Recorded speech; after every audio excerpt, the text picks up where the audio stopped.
Hello students, कैसे हैं आप सब। तो आज हमने जो अपना चैप्टर स्टार्ट किया था पुष्पी पादपों में लैंगिक प्रजनन, उसका हमने फर्स्ट पार्ट बना लिया है। उसमें हमने देख लिया है फ्लावर्स के बारे में, उनके वर्ल्स के बारे में, कौन सा उनका मेल पार्ट होता है, कौन सा फीमेल रिप्रोडक्टिव पार्ट होता है, ये सब हमने देख लिया। ठीक है, तो आज हम लोग पार्ट 2 डिस्कस करने वाले हैं। ठीक है, पार्ट 2 में हमें क्या पढ़ना है, सबसे पहले पॉलिनेशन। क्या पढ़ना है? पॉलिनेशन।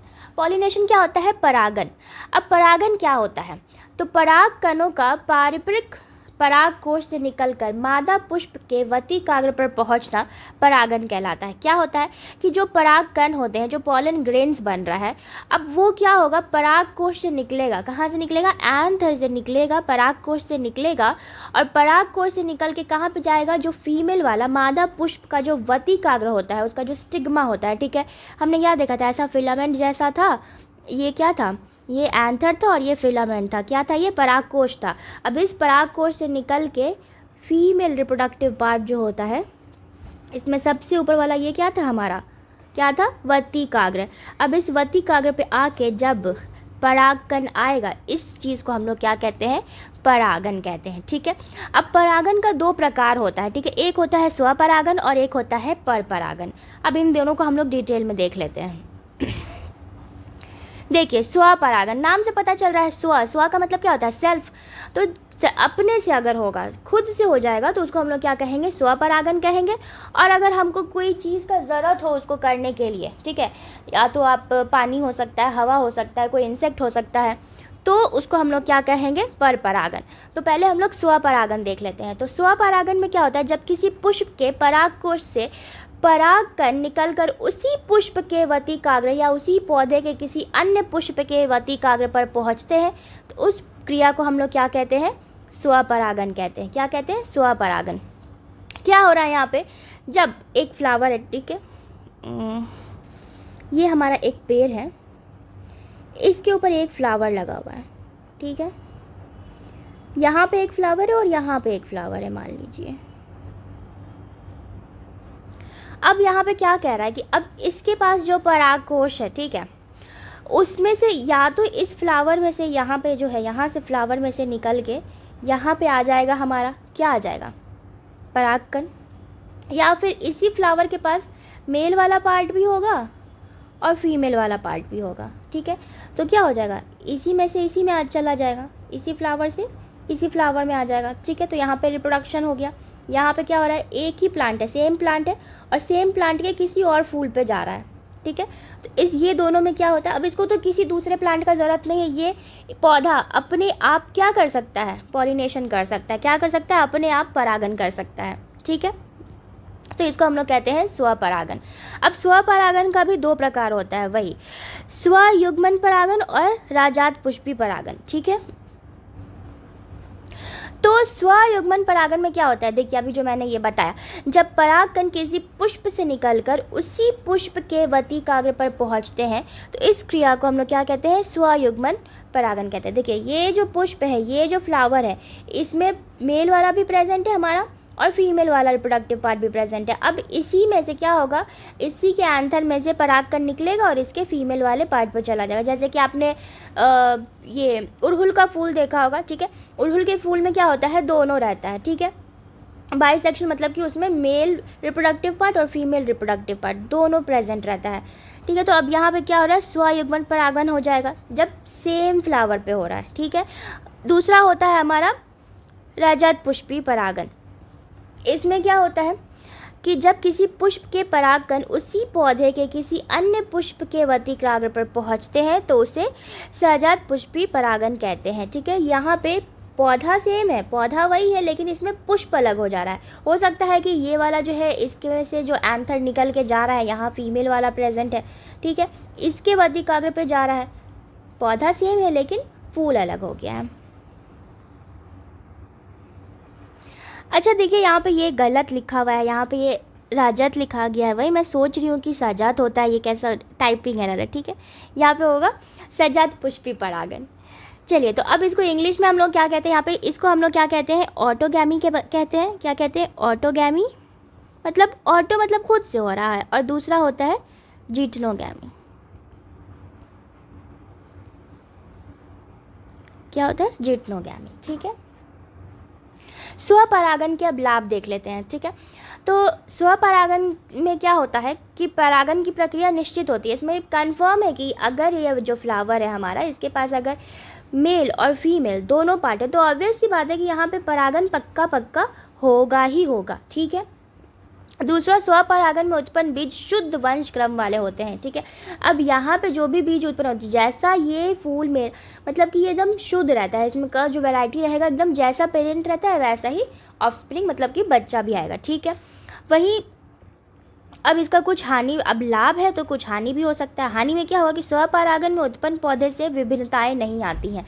अब क्या होगा कि अगर कोई भी पौधा है वो अगर आपका मान लीजिए 2 मीटर का पौधा है, यहाँ से यहाँ तक का आ रहा है, इसमें स्वपरागन हुआ तो जो दूसरा पौधा बनेगा वो भी इतना ही बड़ा बनेगा, तीसरा बनेगा वो भी इतना ही बनेगा, इसमें कोई इसमें हम लोग को चेंजेस देखने को नहीं मिलेगा। ठीक है, वही स्वपरागन में उत्पन्न पौधे में रोग प्रतिरोधक क्षमता कम पाई जाती है। क्या होता है कि धीरे धीरे इसमें रोग प्रतिरोधक क्षमता घटते जाएगी, क्योंकि इसमें कुछ नया नहीं आ रहा है, वही फ्लावर है, वही प्लांट है, कुछ नया इसमें आ नहीं रहा है बाहर से। तो क्या होगा, धीरे धीरे हो सकता है कि ये पौधा ख़राब होता जाए, हो सकता है कि इसको कोई बीमारी हो जाए, ये फिर अपने आप को बचा ना पाए और फिर ये मर जाए। ठीक है, ये क्या था स्वपरागन के बारे में। ये इस सब का एग्जाम्पल आप लोग याद कर लीजिएगा कि स्वपरागन में क्या आता है, मटर टमाटर आएगा। ठीक है, फिर सजात पुष्पी में क्या आ जाएगा, मक्का आ जाएगा। तो नेक्स्ट हम लोग देख लेते हैं पर परागन। ठीक है, पर परागन मतलब कि क्या होता है, इसको हम लोग कहते हैं क्रॉस पॉलिनेशन। ठीक है, तो इस क्रिया में एक पुष्प से परागकण उसी जाति के अन्य पौधे के पुष्प के वर्तिकाग्र पर पहुंचते हैं और इस क्रिया को परपरागन कहते हैं। ठीक है, ये वाला देख लीजिए। अब यहाँ पे हमने क्या कहा था, इसी फ्लावर पे हो रहा है या फिर उसी प्लांट के इस फ्लावर पे हो रहा है। अब यहाँ पे हम एक और पौधा बना दिए, अब इसके पास भी फ्लावर है। ठीक है, अब यहाँ से उठ के जब यहाँ पर आएगा तो इसको हम लोग क्या कहेंगे, क्रॉस पॉलिनेशन। ठीक है, पर परागन कहेंगे, दूसरे प्लांट में जा रहा है। लेकिन अब ऐसा नहीं है कि ये अगर रोज़ का प्लांट है और ये अगर गेंदा का फूल है, मैरीगोल्ड है, ठीक है, गेंदा है, इन दोनों के बीच में होगा क्या, कभी नहीं होगा। अगर ये गुलाब का है तो ये भी क्या होना चाहिए, गुलाब का होना चाहिए। ठीक है, सेम स्पीशीज़ होना चाहिए। ठीक है, यहाँ पे लिखा है, क्या लिखा है, उसी जाति के अन्य पौधे पर। ठीक है, सेम स्पीशीज़। पर परागन की विधियाँ, ठीक है, क्रॉस पॉलिनेशन की विधि। अब पर परागन कराना है हमको, यहाँ से उठा के यहाँ पे लेके जाना है तो खुद ब खुद तो जाएगा नहीं। ठीक है, उसको ले जाने के लिए क्या चाहिए हमको, कुछ ऐसा चाहिए, साइकिल चाहिए, बस चाहिए। ठीक है, मतलब ऐसा नहीं, मतलब कि क्या चाहिए, कुछ ना कुछ एजेंट चाहिए कि उसको जो लेकर जा सके। तो सबसे पहला उसमें है जल द्वारा। ठीक है, तो जल द्वारा अगर हम लोग देखेंगे तो जब परागन की क्रिया जल के माध्यम से होती है तो उसे जल द्वारा परागन कहते हैं। ठीक है, अब यहाँ पे जब परागन क्या होगा, जल के द्वारा होगा तो उसको हम लोग क्या कहेंगे, जल परागन। जैसे कि प्लांट जो है, जैसे एक प्लांट होता है हाँ वेलिस्नेरिया। ठीक है, वेलिस्नेरिया प्लांट जो होता है वो पानी में डूबा हुआ रहता है। ठीक है, वो पानी में है ऐसे, उसका प्लांट यहाँ पे है। अब इसमें क्या होता है कि जो पॉलन ग्रेन्स रहते हैं वो पानी में फ्लोट करते रहते हैं, पानी में ऊपर ऐसे डूबते रहते हैं, और इसमें जो फीमेल वाला जो पार्ट रहता है, ठीक है, वो ऊपर की तरफ ऐसे रहता है ताकि जब वो पानी में तैरते तैरते सब यहाँ पे पहुँच जाता है। ठीक है, कहाँ पे पहुँच जाता है, फीमेल वाले पार्ट के वर्तिकाग्र पे पहुँच जाएगा। ठीक है, ये था वेलिस्नेरिया। दूसरा होता है वायु द्वारा परागन। तो वायु द्वारा मतलब हवा से हो रहा है। जब परागन की क्रिया वायु के माध्यम से होती है तो उसे वायु द्वारा परागन कहते हैं। ठीक है, इसका एग्जाम्पल हो जाएगा मक्का, गेहूँ, या फिर आप लोग एक टाइम आता है गर्मी के दिन में जो एक वाइट एक ऐसा ब्राउन सा रहता है और उसमें ऐसा वाइट फेदर जैसा रहता है। ठीक है, फेदर जैसा, कॉटन जैसा रहता है, वो हर जगह उड़ता हुआ दिखता है। ठीक है, तो वो वायु के द्वारा हो रहा है। वो जो है ना वो पॉलन ग्रेन है, क्या है वो, हमारा परागकण है। नेक्स्ट है कीट द्वारा परागन। ठीक है, कीट द्वारा परागन में जैसे कि सबसे ज़्यादा इसमें मधुमक्खी होता है, जितना 85% 85% क्या परागन जो होता है वो किसकी मदद से होता है? मधुमक्खी, ठीक है, मधुमक्खी से होता है या फिर और भी अन्य कीट से भी होता है, लेकिन 85% किससे होता है? मधुमक्खी से होता है या फिर तितली से होता है। अब ये देखिए, जो जल है, वायु वाले जो फूल रहेंगे, इसको बहुत ज़्यादा सुंदर होने का ज़रूरत नहीं है, क्योंकि यहाँ पे जल और वायु देख नहीं रहा है कि भाई फूल सुंदर है या फिर फूल कैसा है, उसको कोई मतलब नहीं है, वो काम कर देगा, ठीक है। वहीं अगर कीट द्वारा परागन जो होता है, उसके जो फ्लावर्स होते हैं वो बहुत ही ज़्यादा रंगीन होते हैं, बहुत बड़े बड़े रहते हैं। क्यों? ताकि जो कीट होते हैं वो दूर से उनको दिख जाए कि अच्छा ये तो बहुत सुंदर दिख रहा है, इसके पास जाते हैं। प्लस वो जो भी कीट द्वारा परागन जिसमें भी होता है, उनके पास रहता है क्या? नेक्टर रहता है, ठीक है, नेक्टर रहता है। और ये नेक्टर क्या रहता है? उनका खाना रहता है। तो मधुमक्खी क्या करती है? जाके चूसती है ना, रस चूसती है और फिर अपने छत्ता में लेके जाती है, ठीक है। नेक्स्ट है पंक्षी द्वारा परागन। अब पंक्षी के द्वारा हो रहा है तो पक्षियों के द्वारा होगा तो उसको पंक्षी परागन कहेंगे। इसका एग्जाम्पल है ब्रिगोनिया, ठीक है। इसमें क्या हो रहा है? पंक्षियों के द्वारा हो रहा है। और बेसिकली इन सब में होता क्या है कि कोई भी जब कीट या फिर कोई भी पंक्षी फूल पे, पौधे पे जब बैठता है, तो जो हमारा परागकण रहता है वो उसके बॉडी में या फिर उसके कहीं किसी भी बॉडी पार्ट में चिपक जाता है, और फिर वही पंक्षी फिर दूसरे फ्लावर पे, दूसरे प्लांट पे जाके बैठता है, इंसेक्ट, तो फिर वो चला जाता है, ठीक है। इस तरीके से क्या हो रहा है? उस परागकण का ट्रांसपोर्टेशन हो रहा है। नेक्स्ट है चमगादड़ द्वारा परागन, ठीक है। चमगादड़ों द्वारा भी होता है, ठीक है। अब ये जो दोनों हैं, जल और वायु से, ये हमारा क्या है? एबायोटिक है। क्या है? एबायोटिक है। और ये तीनों क्या है? बायोटिक है। बायोटिक कंपोनेंट से हो रहा है। चलिए नेक्स्ट चलते हैं, पर परागन के लाभ। अच्छा, यहाँ एक बहुत ज़रूरी चीज़ आपको बताना था कि ये जो जल द्वारा परागन हमारा हो रहा है, ठीक है, तो जैसे कि सबने लोटस देखा होगा, लोटस का फ्लावर आप सबने देखा होगा, वो पानी में रहता है। पानी में रहता है तो हम लोग क्या सोचेंगे कि अगर वो पानी में है तो उसका तो पक्का जल के द्वारा ही परागन हो रहा होगा, लेकिन ऐसा नहीं है। उसका क्या होता है कि इंसेक्ट के द्वारा होता है। किसके द्वारा होता है? इंसेक्ट, क्या? कीट के द्वारा होगा, ठीक है। ये एक एक्स्ट्रा ज्ञान है आपके लिए, मैं लिख देती कि हमारा जो लोटस हो गया, प्लस एक ट्रापा, सिंघारा खाते हैं आप लोग सब, पानी फल सिंघारा, ठीक है, वो भी पानी में ही होता है, पानी फल नाम है, पानी में होता है, लेकिन क्या होता है वो सब पानी, ये लोटस और ट्रापा दोनों क्या है? पानी में रहने वाला प्लांट्स है, लेकिन इसमें पॉलिनेशन किससे होता है? इंसेक्ट से होता है, ठीक है। तो ये हमारा कुछ एक्स्ट्रा बात था, याद रखिएगा ये। चलिए, तो पर परागन के लाभ देख लेते हैं। पर परागन जो होता है द्वारा उत्पन्न बीज बड़े होते हैं, स्वस्थ होते हैं, वो अच्छी नस्ल के होते हैं, ठीक है। पर परागन द्वारा जो भी बीज उत्पन्न होंगे वो अच्छी नस्ल के होंगे। क्यों अच्छी नस्ल के होंगे? क्योंकि उसमें दो पौधों का मिलाप हो रहा है ना, दो अलग अलग पौधे। मान लीजिए कोई एक पौधा बहुत अच्छा हट्टा कट्टा है, ठीक है, दूसरा पौधा एकदम मरने के कगार पे हो, ठीक है, तो उस दूसरा जो मरने वाला पौधा है उसके पास अच्छा वाला अगर पॉलन ग्रेन्स आ गया तो क्या होगा? वो भी अच्छा प्लांट बनेगा आगे जाके, ठीक है। पर परागन से बनने वाले फल बड़े व स्वादिष्ट होते हैं, ठीक है। पर परागन से जो भी फल बनेंगे तो बड़े हो सकते हैं, स्वादिष्ट। अब ऐसा नहीं है कि हमेशा ही होगा, कभी कभी इसका उल्टा भी हो सकता है। नेक्स्ट, पर परागन से हानियाँ क्या होगा?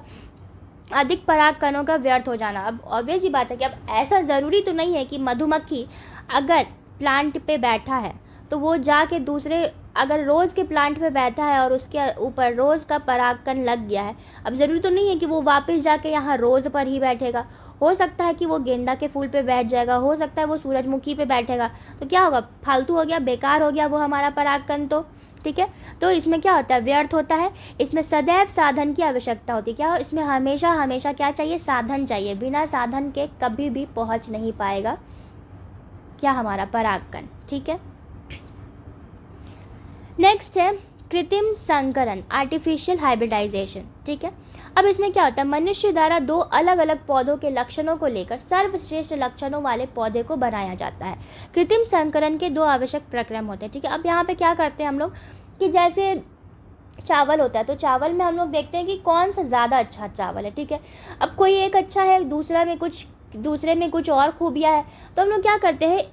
जैसे कि अगर कोई चावल है कि जिसमें छोटा दाना है, ठीक है, छोटा दाना है, और कोई एक चावल है जिसमें बहुत ज़्यादा न्यूट्रिएंट्स है, तो उनको हम लोग दोनों को मिला देंगे, ठीक है। क्या करेंगे, दोनों को मिला देंगे और फिर एक दूसरा ही वैरायटी बनाएंगे जो कि और अच्छा होगा। या फिर कोई एक चावल है जिसको कोई बीमारी नहीं हो रहा है, कोई दूसरा चावल है कि उसको बीमारी हो रहा है, तो हम लोग क्या करेंगे, जिसको नहीं हो रहा है उन दोनों का क्रॉस पॉलिनेशन करा देंगे, तो फिर क्या होगा, तो दूसरा जो प्लांट है वो भी बच जाएगा। अब इसका दो प्रक्रम है, सबसे पहला है विपुंसन इमैस्कुलेशन और दूसरा होता है थैलीकरण मतलब बैगिंग, ठीक है। इसको हम लोग डिटेल में देख लेते हैं। सबसे पहला है विपुंसन। विपुंसन में क्या होता है, द्विलिंगिक पुष्प को कलिका अवस्था में ही चिमटी की सहायता से उस पुष्प के पराग कोश को निकाल देना विपुंसन कहलाता है। विपुंसन की प्रक्रिया केवल द्विलिंग पुष्पों में अपनाई जाती है। द्विलिंगिक मतलब क्या होता है, बाइसेक्सुअल, ऐसे फूल जिसके पास मेल वाला और फीमेल वाला दोनों रिप्रोडक्टिव पार्ट हो, ठीक है, उसको द्विलिंगी कहते हैं, ठीक है। ठीक है, तो हम लोग ऐसा फ्लावर जिसके पास मेल और फीमेल दोनों रिप्रोडक्टिव पार्ट है, उसका हम लोग क्या करते हैं, पुष्प में कलिका अवस्था मतलब कली अवस्था में ही रहता है, तो हम लोग एक चिमटा लेंगे और उसकी सहायता से क्या करेंगे, उसका पराग कोश को निकाल देंगे। अब क्या होगा, उसके पास सिर्फ और सिर्फ क्या बचेगा, फीमेल रिप्रोडक्टिव पार्ट बचेगा, ठीक है। इसको हम लोग क्या कहते हैं, विपुंसन कहते हैं। उसके बाद हम लोग क्या करते हैं, थैलीकरण करते हैं। थैलीकरण में क्या करेंगे, इस प्रक्रिया में बाध्यकृत पुष्प के वतिकाग्र को छिद्रित शैली से ढक देते हैं। अब इसका जो वतिकाग्र बच गया यहाँ पे, ठीक है, अब ये फ्लावर को हम लोग कटिंग किए थे, इसका जो वतिकाग्र बचा हुआ है इसको हम लोग क्या करेंगे, एक थैली लेंगे और फिर उससे ढक देंगे, ठीक है। पुष्प के परिपक्व को हर थैली को हटा दिया जाता है, इसे ही थैलीकरण कहते हैं, ठीक है। तो बेसिकली हम लोग ये क्यों कर रहे हैं, ताकि इस पे दूसरे किसी पुष्प का परागकण किसी भी तरीके से पहुँचे नहीं, ठीक है, एक तरीके से उसको हम लोग प्रोटेक्ट कर रहे हैं।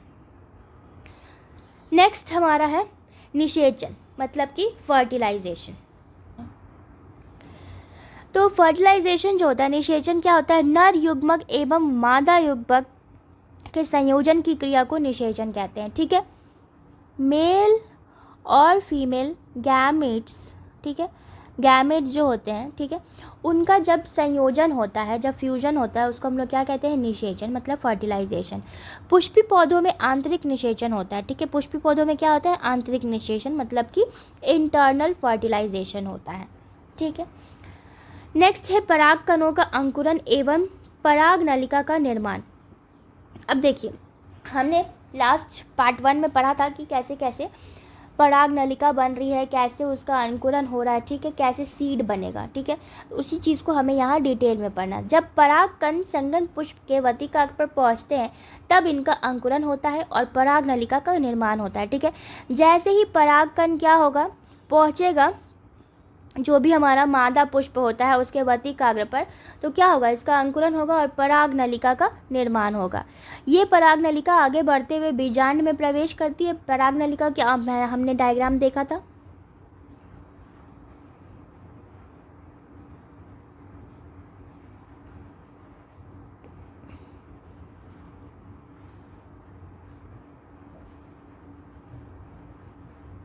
ठीक है, कुछ ऐसा स्ट्रक्चर था यहाँ पे हमारा,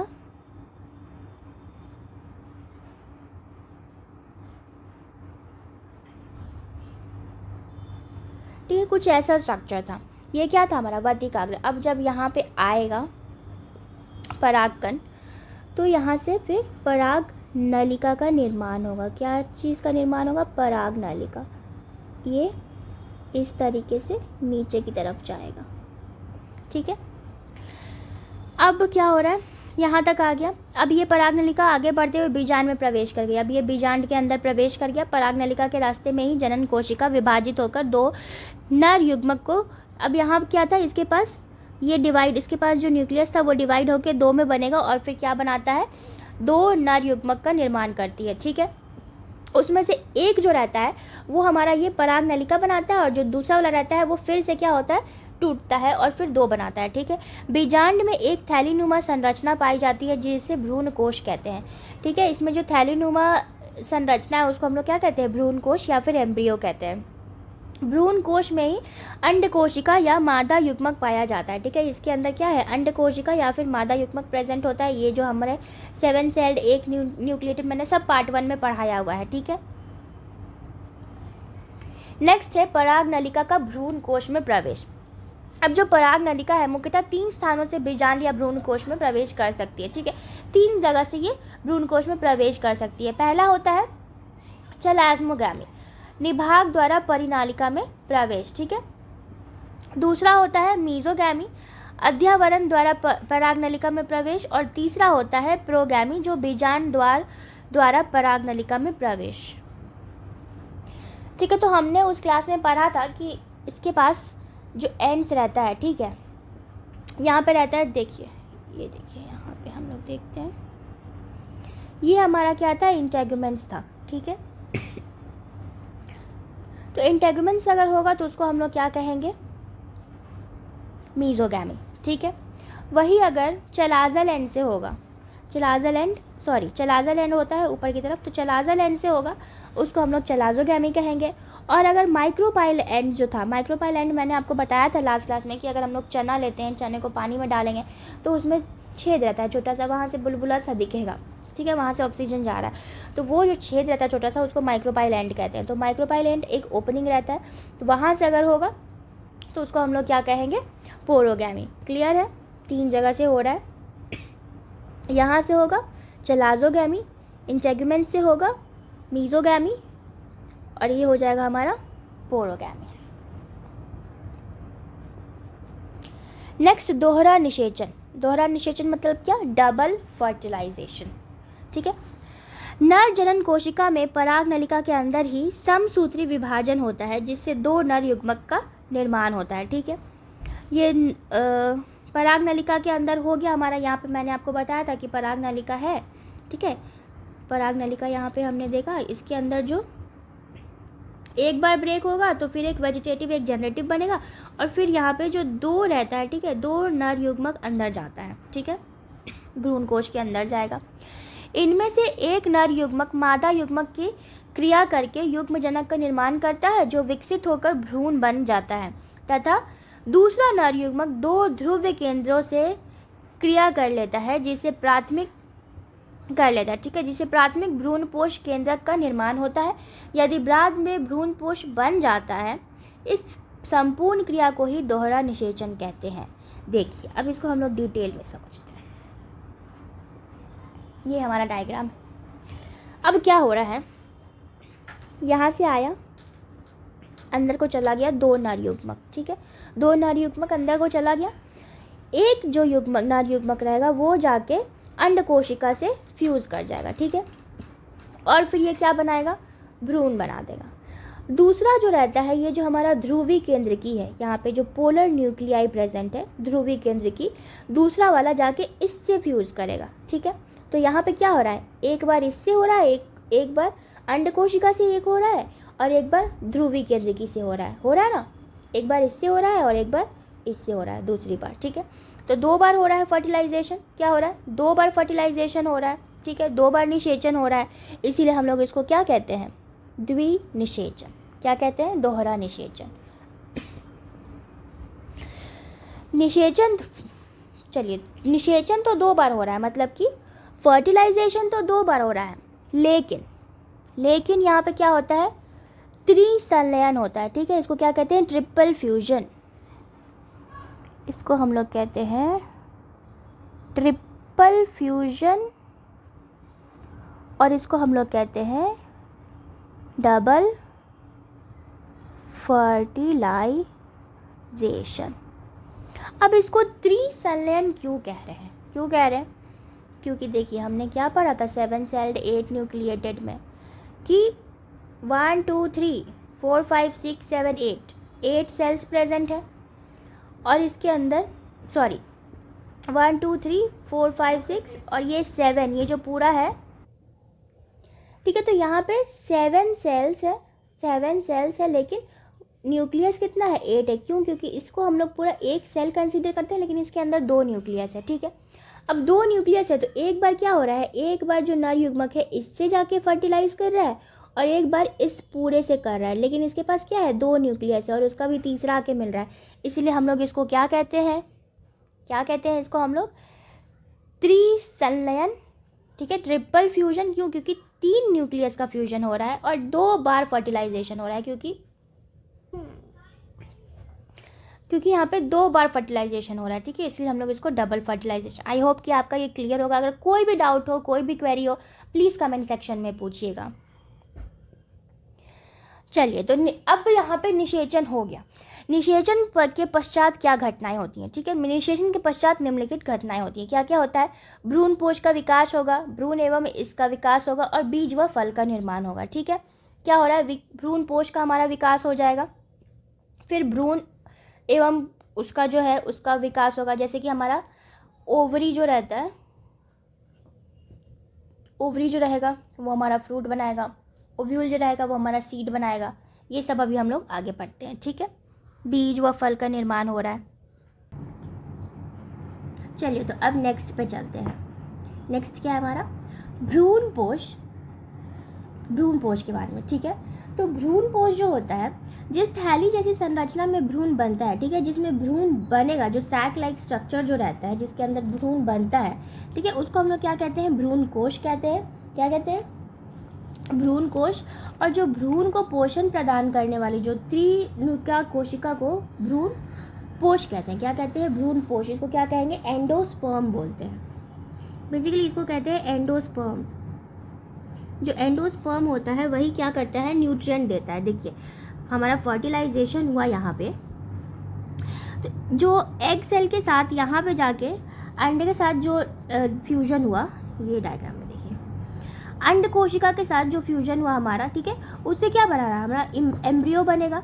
और जो ये जो ध्रुवी केंद्रकी है, ये जो ध्रुवी केंद्रकी है, इसके साथ जाके जो फ्यूजन होगा, ठीक है, ये एंडोस्पर्म बनेगा।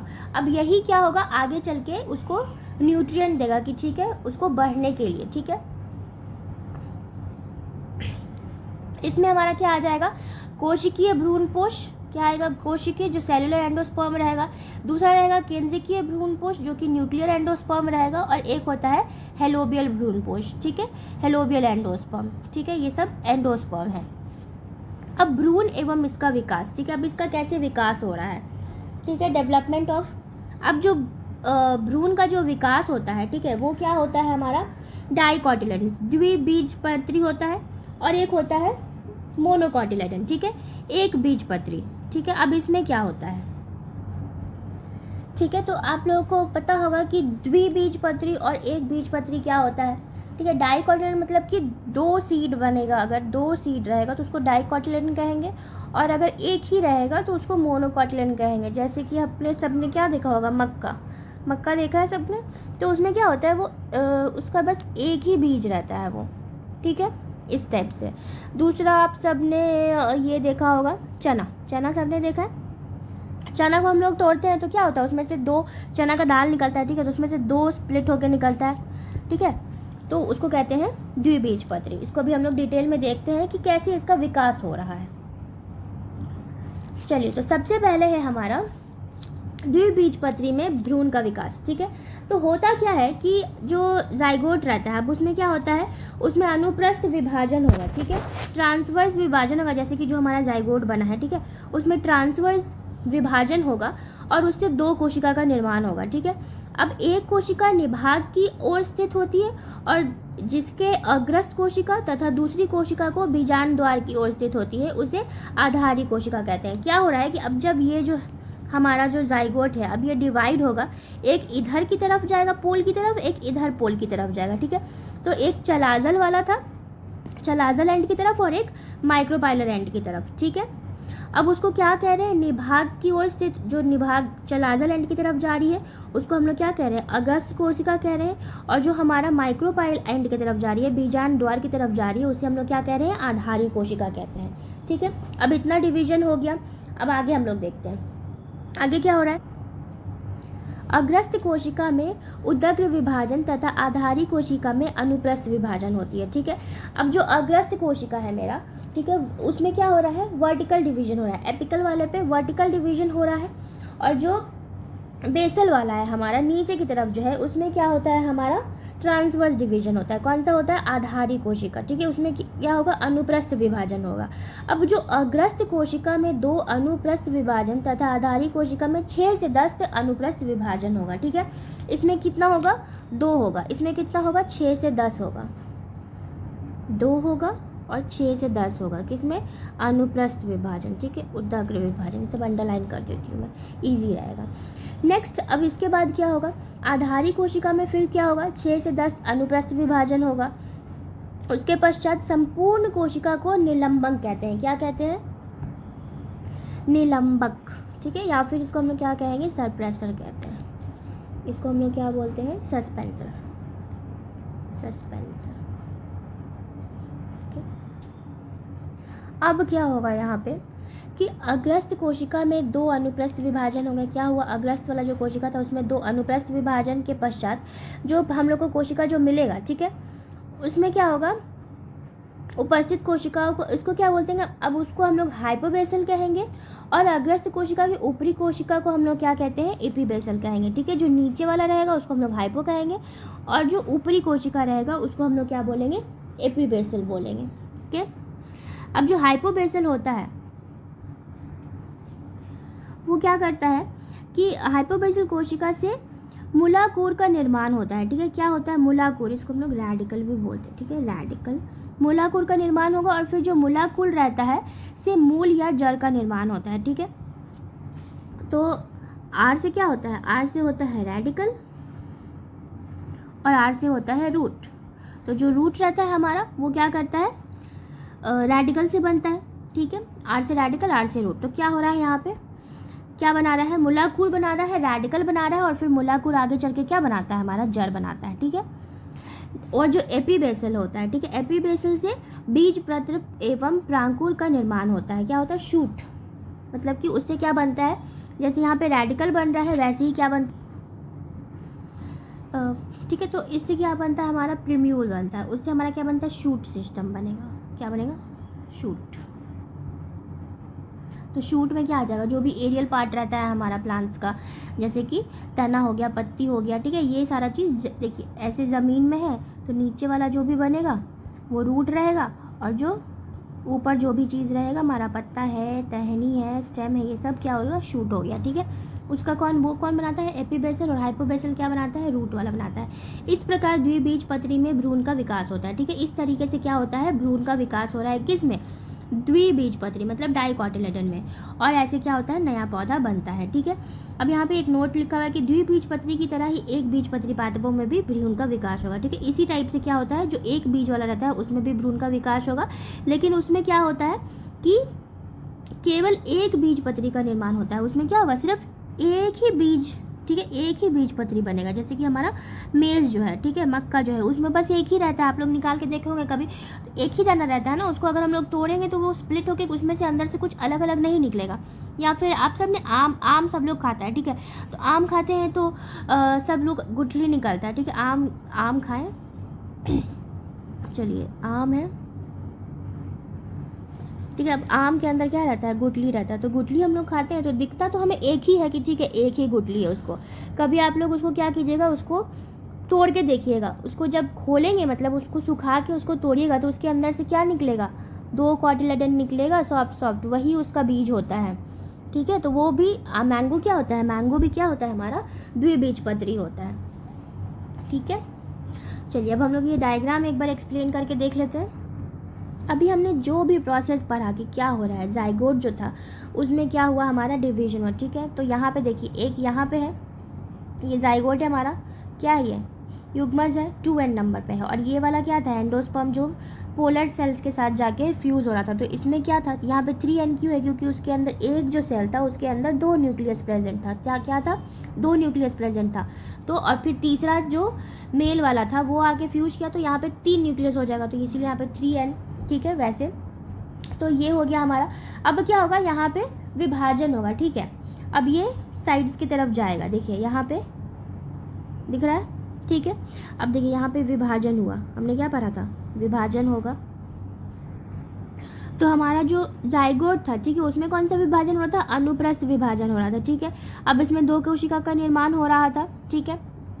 और वही हमारा जो 3N वाला था, ठीक है, बीजांड, उसमें क्या हो रहा था? वो बीजांड द्वार की तरफ जाएगा, ठीक है। अब यहाँ पे देखिए नीचे की तरफ आ गया, ये आधा आधा दिख रहा है, ठीक है। अब क्या होगा? ये जो ऊपर वाला है, तो अग्रस्त कोशिका में अब क्या हो जाएगा? उदग्र विभाजन होगा। और जो हमारा आधारी कोशिका है, ठीक है, उसमें क्या होगा? हमारा अनुप्रस्थ विभाजन होगा, ठीक है। अब उसके बाद क्या होता है फिर? अग्रस्त कोशिका में हमारा 2 अनुप्रस्थ विभाजन होगा और आधारी कोशिका में 6 से 10 क्या होगा? 6 से 10 अनुप्रस्थ विभाजन होगा, ठीक है। अब ये हमारा ये निलंबक जो था, ये जो हमारा सिस्पेंसर था यहाँ पे, ठीक है, ये देखिए यहाँ पे आधारी कोशिका में 6 से 10 अनुप्रस्थ विभाजन के पश्चात प्राप्त संपूर्ण कोशिका को हम लोग क्या कहते हैं? सस्पेंसर। ये जो हमारा निकला उसको हम लोग क्या कहते हैं? सस्पेंसर, ठीक है।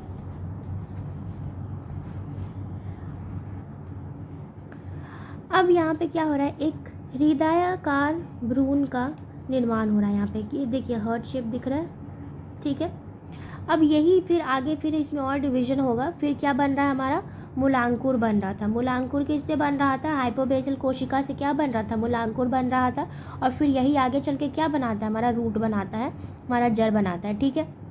दूसरा यहाँ पे क्या एक और क्या बन रहा था? जो एपीबेसल पार्ट था, ठीक है, उससे क्या हो रहा था? प्रांकुर बन रहा था हमारा। क्या बन रहा था? प्रांकुर बन रहा था। और इसी से आगे चल के क्या होता है?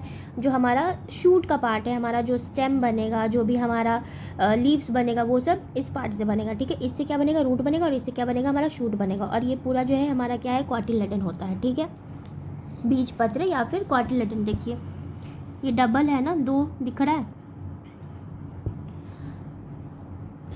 क्लियर है सबको? चलिए अब हम लोग नेक्स्ट देख लेते हैं, बीज एवं फल का निर्माण, ठीक है। अब बीज और फल का निर्माण, अब ये तो हमारा हो गया कि ठीक है डिवीजन के बाद, अब यहाँ पे डिवीजन हो गया, फिर उसके बाद इसमें डिवीजन हुआ, ठीक है, ये 2 बना, फिर इसमें ट्रांसवर्स हुआ, इसमें वर्टिकल हुआ, ये एक से एक बनता गया, ठीक है। उसके बाद एक हार्ट शेप हृदयाकार भ्रूण बना। अब ये हमारा मूलांकुर बना और प्रांकुर बना, ठीक है। अब यही फिर मूलांकुर जो है ये आगे जाके क्या बनाएगा? हमारा जो जड़ होता है वो बनाएगा। और ये जो प्रांकुर है ये आगे चल के क्या बनाएगा? पत्ती बनाएगा, टहनी बनाएगा, जो भी बनाएगा, ठीक है।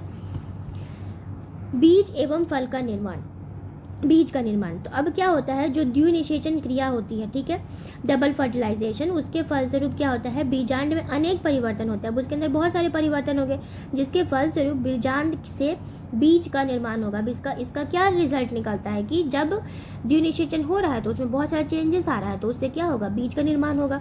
बीजांड के दोनों आवरण बीजावरण का निर्माण करते हैं। अब उसका जो दोनों आवरण मतलब कि जो आउटर कवरिंग रहता है वो क्या बनाता है? वो सीड कोट बनाता है, ठीक है, बीजावरण का निर्माण करते हैं। बीज पत्र या भ्रूण पोष में भोजन संचित होता है, ठीक है। अब क्या होता है? भ्रूण पोष या फिर जो हमारा भ्रूण पोष था उसके अंदर क्या होगा? भोजन जो रहेगा वो संचित रहेगा, जिसमें पानी की मात्रा धीरे धीरे कम होती जाती, धीरे धीरे क्या होगा? वो सूखता जाएगा। और भ्रूण सूप, जैसे कि अगर हम लोग देखेंगे एग्जाम्पल के लिए, कोई भी हमारा जो फ्रूट रहता है, ठीक है, उसका जो बीज रहता है वो धीरे धीरे क्या होगा? उसमें पानी का मात्रा नहीं रहता है, सूखता जाएगा। जैसे कि अगर हम लोग बीज देखेंगे किसी भी फ्रूट का तो छोटा सा रहता है, उसमें पानी नहीं रहता, उसमें हम लोग क्या करते हैं? पानी डालते हैं। पानी डालने के बाद उसको हम लोग ज़मीन में मतलब मिट्टी में डालेंगे तो फिर उसके क्या होता है? फिर उसमें और पानी डालेंगे तो फिर धीरे से उसमें से क्या होगा? 2 पत्ता निकलता है, हमेशा 2 ही पत्ता निकलता है, ठीक है, सबसे पहले। उसके बाद फिर वही फोटोसिंथेसिस करता है, फिर उसी से बढ़ता है। और पहले से क्या रहता है? उसमें भोजन संचित रहता है। तो हमारा जैसे कि हम लोग क्या कहते हैं कि हम लोग को दाल या फिर हम लोग ये चना ये सब खाएंगे तो बहुत ज़्यादा प्रोटीन मिलेगा, क्यों? क्योंकि उसमें भोजन संचित है, प्रोटीन है, इसमें बहुत हेल्दी होता है। तो मान लीजिए एग्जाम्पल के लिए हम लोग चना ले लिए, ठीक है, चना ले लिए, तो चना में क्या होता है? चना एक सीड जैसा है, उसके अंदर हम लोग क्या करेंगे? पानी डालेंगे तो फिर क्या होता है? उसमें 2 दिन अगर उसको पानी में छोड़ देंगे तो अंकुरन होगा, एक वाइट सा निकलता है उसमें से, ठीक है, एक वाइट सा निकलेगा।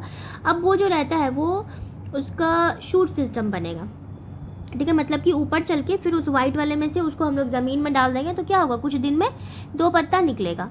तो जितना उस चना में जितना भी खाना भोजन संचित था उससे सिर्फ 2 पत्ता निकलने की क्षमता थी उसमें। आगे चल के वो अपना खाना खुद बनाएगा और फिर उसको फिर खुद से एनर्जी आएगा, ठीक है।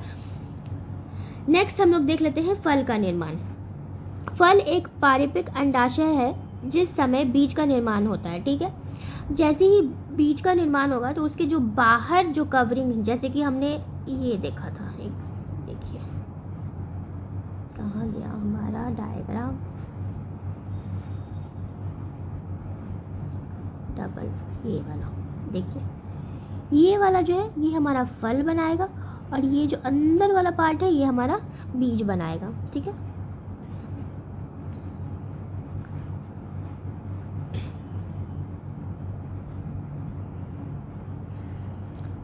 उसी समय अंडाशय फूल कर व रसीला बड़ा फल का निर्माण होता है। अंडाशय की भित्ति से फल भित्ति का निर्माण होता है और जब अंडाशय का जो भित्ति रहता है, कवरिंग रहता है, उससे फल का भित्ति बनेगा। जब फल का निर्माण में केवल अंडाशय भाग लेता है तो इस प्रकार के फल को सत्य फल कहते हैं। क्या कहते हैं? ट्रू फ्रूट्स कहते हैं, ठीक है। जैसे हम लोग सब, एक होता है फॉल्स फ्रूट, क्या होता है? फॉल्स फ्रूट, ठीक है। असत्य फल, तो उसको असत्य फल क्यों कहेंगे भाई? सत्य फल और असत्य फल क्या सच बोल रहा है? नहीं, ऐसा नहीं होता। मतलब कि अगर क्या होता है, इसका निर्माण क्या किस चीज़ से होगा? अंडाशय से होगा। अंडाशय से निर्माण होगा तो वो ट्रू फ्रूट होगा, और वही अंडाशय के अलावा किसी और चीज़ से होगा तो उसको फॉल्स फ्रूट कहते हैं, ठीक है। मैं एक एग्जाम्पल दे रही हूँ, एप्पल। एप्पल हम लोग सब खाते हैं, ठीक है। तो एप्पल जो होता है ये एक फॉल्स फ्रूट होता है। क्या होता है? फॉल्स फ्रूट होता है। इसमें क्या होता है? अंडाशय काम नहीं करता है। इसमें जो हमारा प्लांट में जो थैलेमस होता है, प्लांट का थैलेमस जो होता है, ठीक है, थैलेमस जो रहता है फ्लावर का, वो आगे चल के फ्रूट बनाता है, ठीक है। अब इसी तरीके का 2 फॉल्स फ्रूट का नाम आप लोग कमेंट बॉक्स में लिखिएगा, ठीक है। 2 फॉल्स फ्रूट का name other than Apple, okay. Next हम लोग देख लेते हैं, निषेचन के बाद पुष्प चक्रों में निम्नलिखित परिवर्तन होते हैं। अब जब निषेचन हो जाएगा, ठीक है, उसके बाद पुष्प चक्र में क्या क्या और क्या क्या परिवर्तन होगा, ठीक है। अब सब चीज़ हो गया, फल बन गया, फ्रूट बन गया, सीड बन गया, सब हो गया। उसके बाद और क्या चेंजेस आ रहे हैं, ठीक है। तो सबसे पहले बाह्य दलपुंज जो रहता है वो तो बाह्य दलपुंज, तो देखिए फर्टिलाइजेशन का सारा प्रोसेस तो हो गया था, लेकिन ये हम लोग किसके बारे में कह रहे हैं? जो फूल का जो 4 पार्ट था, ठीक है, उसमें क्या क्या, वो सब कहाँ जा रहा है, उसके साथ क्या हो रहा है? तो जो सबसे पहला जो बाह्य दलपुंज था, ठीक है, जो कैलिक्स था हमारा, वो अलग हो जाते हैं तथा कुछ पौधों में, फलों में लगे रह जाते हैं। किसी किसी में लगा हुआ रहेगा, किसी किसी में क्या होगा? अलग हो जाएगा, ठीक है।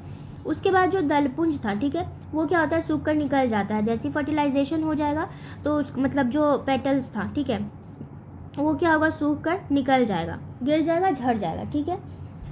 उसके बाद था पुमंग, ठीक है। तो पुमंग जो था वो क्या होता है? यहाँ पे भी पुमंग, ठीक है। पुमंग जो होगा वो क्या होगा? वो भी सूख कर क्या हो जाएगा? नष्ट हो जाएगा। क्यों? क्योंकि अब उसका काम ही नहीं है, उसमें से पोलन ग्रेन हो गया, पोलन ग्रेन का तो काम हो गया। और जो जयांग था, जो यही तो सारा काम कर रहा है, सबसे इम्पोर्टेंट कौन था? जयांग था। तो जयांग जो था, श्री केसर के वर्तिग्रात, वर्तिका सूख जाते हैं, उसका जो ये सब सूख जाएगा, लेकिन जो अंडाशय रहता है वो फल एवं बीजांड, बीज का निर्माण करते हैं, ठीक है। यही चीज़ हो रहा है। सबसे पहला वाला क्या हो जा रहा है? किसी में अलग हो जाएगा, जो हमारा पेटल्स था, सेपल्स जो था वो अलग हो जाएगा, या फिर किसी में लगा रह जाएगा, पेटल्स झड़ जाएगा। जो हमारा पुमंग था वो भी झड़ जाएगा। जो जयांग था, सबसे मेन काम वही करता है, तो उसका वर्तिका और वर्तिका तो सूख जाएगा, लेकिन अंडाशय जो रहेगा वो हमारा फल बनाएगा, और जो बीजांड रहेगा वो क्या बनाएगा? बीज, ठीक है। अब नेक्स्ट है अनिषेचक जनन या फलन। अब इसमें क्या हो रहा है कि एसेक्सुअल, ठीक है, क्या हो रहा है? एसेक्सुअल टाइप से। तो जैसे यहाँ पे क्या हो रहा है कि जो हमारा मेल और फीमेल गैमेट जो था, मेल और फीमेल वाला था, जब वो दोनों क्या हुआ? साथ में मिला, ठीक है, तब जाके क्या हुआ? हमारा फर्टिलाइजेशन हुआ। अब कुछ ऐसे पौधे भी, कुछ ऐसे फ्रूट्स भी होते हैं जिनमें क्या हो रहा है कि ये क्रिया हो ही नहीं रही है, ठीक है, ये सारा प्रोसेस फर्टिलाइजेशन का हो ही नहीं रहा है। तो क्या होता है? वह क्रिया जिसमें बिना निषेचन, बिना फर्टिलाइजेशन के ही फल का विकास हो जाता है, उसे हम लोग क्या कहते हैं? अनिषेक जनन, ठीक है, या फिर अनिषेक फलन कहते हैं, फ्रूटिंग। अब इस प्रकार से बने फल के बीज नहीं होता। क्या होता है? बेसिकली इनका बीज नहीं होता है। जैसे कि अंगूर और केला जो होता है, ये हमारा बिना बीज के बनते हैं, ठीक है, इनमें बीज की ज़रूरत नहीं है, क्योंकि इसमें फर्टिलाइजेशन ही नहीं हो रहा है, ठीक है। नेक्स्ट है असंग जनन, ठीक है। अब इसमें क्या होता है? जब बिना निषेचन, मतलब यहाँ पे भी फर्टिलाइजेशन नहीं हो रहा है, इसमें क्या हो रहा है? उसके बाद भी बीज का निर्माण हो जाता है, ठीक है। अब यहाँ क्या था, यहाँ पे बीज था ही नहीं, क्या था, बीज, नो बीज, नो बीज। अब लेकिन यहाँ पे बीज का निर्माण हो रहा है, ठीक है। तो अब इसको हम लोग क्या कहते हैं, एपोगैमी या फिर असंजनन कहलाता है। इसमें ना तो अर्धसूत्री विभाजन होता है, ठीक है, मतलब कि माइटोसिस का प्रोसेस होगा ही नहीं, ठीक है। और दूसरा क्या नहीं होगा, सॉरी, मियोसिस नहीं होगा, अर्धसूत्री विभाजन नहीं होगा, और ना ही भ्रूण का निर्माण होगा, मतलब कि एम्ब्रियो भी नहीं बन रहा है, ठीक है। अब ऐसा एग्जाम्पल क्या होता है, आलू और गन्ना होता है, ठीक है। इसका एग्जाम्पल क्या होगा, आलू और गन्ना। नेक्स्ट है बहुभ्रूणता। बहुभ्रूणता में क्या हो जाएगा, मल्टीपल। तो जाइगोट कई विभाजनों के द्वारा एक से अधिक भ्रूण का निर्माण करता है। अब जब एक जाइगोट है उसमें विभाजन हो रहा है, ठीक है, बहुत सारा विभाजन होगा, तो क्या होता है, एक से अधिक भ्रूण का निर्माण कर देता है, और इसके फलस्वरूप क्या होगा, अनेक बीज का निर्माण हो जाएगा। तो इसके हम लोग क्या कहेंगे, बहुभ्रूणता कहते हैं। जैसे कि संतरा और नींबू इसका एग्जाम्पल हो जाएगा, ठीक है। ये एक डायग्राम आपके बुक में दिया हुआ है, ठीक है। इसमें क्या है, कुछ बीजों की संरचना है, ठीक है। अब देखिए ये जो है हमारा, जैसे कि राजमा है, ठीक है, ये उसको जो साइड से दिखेगा, इस टाइप का दिखेगा, ठीक है। उसको हम लोग खोलेंगे तो ये हमारा इस टाइप का स्ट्रक्चर दिखेगा उसका, दो बीज पत्र रहता है, ठीक है, ये है। दूसरा है हमारा, ये देखिए, इसको खोलेंगे तो हम लोग को बीजावरण कोटिंग दिखेगा, ठीक है, भ्रूण पोष दिख रहा है, और ये बीज पत्र दिख रहा है अंदर वाला, ठीक है। ये हमारा, इसमें भी सब सीड का शेप अलग होता है, ठीक है, उस हिसाब से। ये हमारा मेज़ का है, इसमें दिख रहा है हमें भ्रूण पोष, इसमें बहुत बड़ा सा है, ठीक है। फल भित्ति है, इसको हम लोग कहते हैं स्क्यूटेलम, इसको क्या कहते हैं, स्क्यूटेलम कहते हैं, ठीक है। ये प्रांकुर चोल है, और ये प्रांकुर है, और ये मूलांकुर है। तो बताइए, मैंने आपको क्या बताया था, मूलांकुर जो था, ये जो नीचे की तरफ है, ये क्या बनाएगा, नीचे चल के रेडिकल्स जो था वो क्या बनाएगा, रूट्स बनाएगा, और जो ये प्लीम्यूल्स जो था, प्रांकुर, ये सब जाके क्या बनाएगा, शूट सिस्टम बनाएगा, ठीक है। अब ये सेब और स्ट्रॉबेरी के आभासी फल है, ठीक है। कौन सा फल होता है, आभासी फल। तो मैंने आपको पूछा था, क्वेश्चन पूछा था कि कौन कौन से फॉल्स फ्रूट होते हैं, तो चलिए एक और आपको मिल गया, स्ट्रॉबेरी होता है, ठीक है, एक एप्पल होता है। लेकिन अभी भी दो आप लोगों को कमेंट बताना है कौन कौन सा आभासी फल होता है। चलो, तो इसी के साथ हमारा चैप्टर कंप्लीट होता है। अगर आपको वीडियो पसंद आया हो तो प्लीज़ वीडियो को लाइक कर दें और चैनल को सब्सक्राइब कर लें।